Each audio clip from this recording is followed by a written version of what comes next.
I don't need your kiss. Single dad responds, CEOs challenge that. Late evening lights of the corporate tower glimmered like steel stars.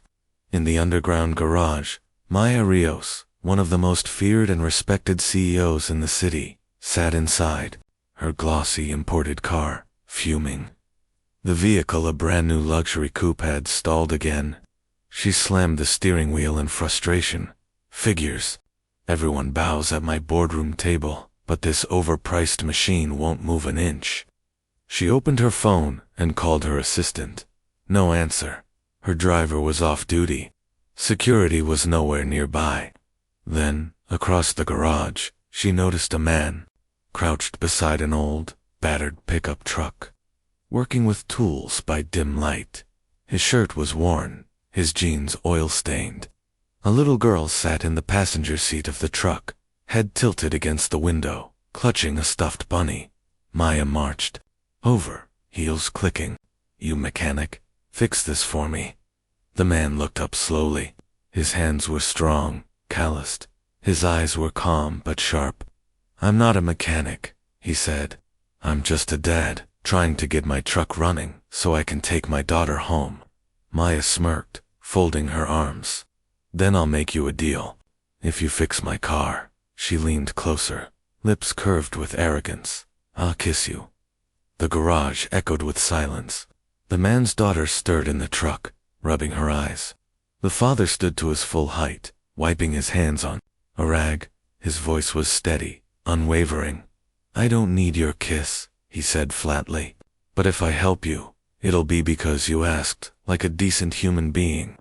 For the first time in years, Maya felt her power slip. Nobody ever refused her. He walked past her and popped open her car hood. In minutes, his practiced hands traced the issue, a loose connection. He tightened it with nothing but a wrench from his old toolkit. The engine roared to life. Maya blinked. You fixed it, just like that. Yeah.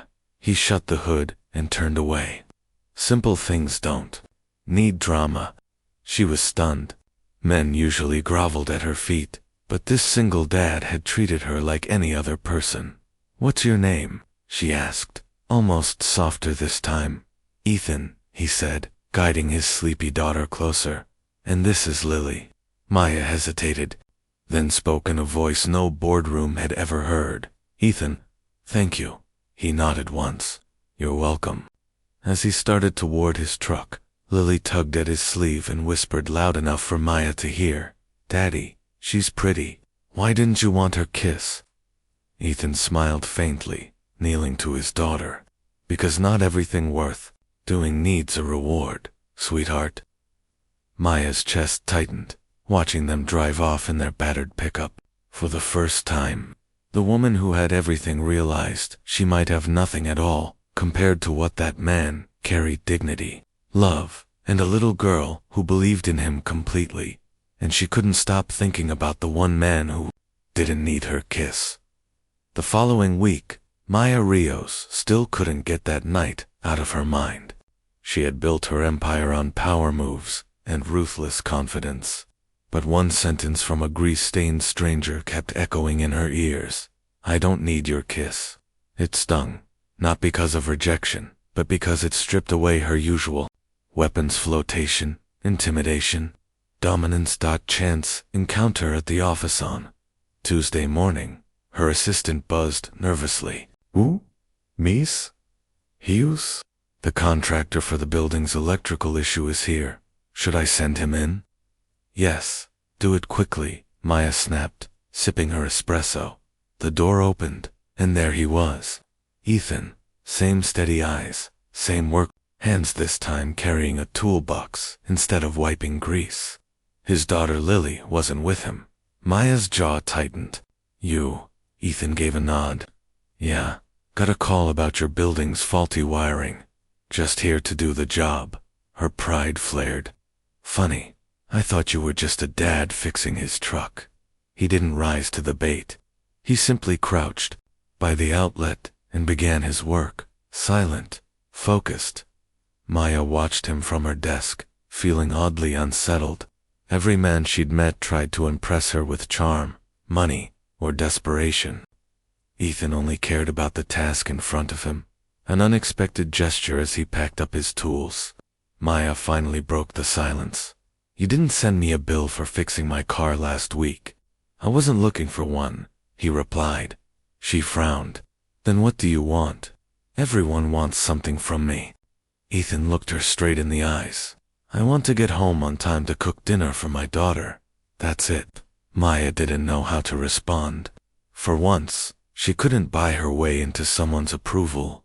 The school event 2 weeks later. Maya's company sponsored a community reading day at a local school. She showed up for the PR photos, but froze when she saw Ethan sitting in the tiny cafeteria, reading to a circle of kids with Lily clinging happily to his arm. He wasn't putting on a show. He wasn't being charming for cameras. He was simply present. When their eyes met across the room, Maya felt something strange stir in her chest. Afterward, Lily ran up to her. Are you the car lady? Maya laughed, despite herself. I suppose I am. Daddy says you're bossy, but not mean, Lily added, innocent and blunt. Ethan sighed. Lily, but Maya only smiled, something soft breaking through her armor. The offer later, Maya found Ethan outside by his old truck. No, she said. My company could use someone like you. Reliable, skilled. I'd pay more than you make patching random jobs. He shook his head. I'm not interested in climbing corporate ladders. Why not? She challenged. He glanced toward Lily, who was buckling her seatbelt. Because I already have the only promotion I'll ever want. Being her dad. Maya's breath caught.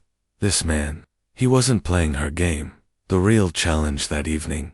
Unable to let go, Maya sent him a text through the Contractor service. If you fix my broken life, maybe then I'll kiss you. Minutes later, his reply came. I don't fix lives for kisses, but I might sit with you over coffee if you ask like a decent human being. For the first time in years, Maya typed back slowly, carefully, coffee, tomorrow, please, cliffhanger. Stared at the screen, heart racing. Maya Rios, the woman who had everything, was about to step into a world she'd never known, where dignity couldn't be bought, love couldn't be demanded, and the one man who didn't need her kiss might just be the only one worth giving it to.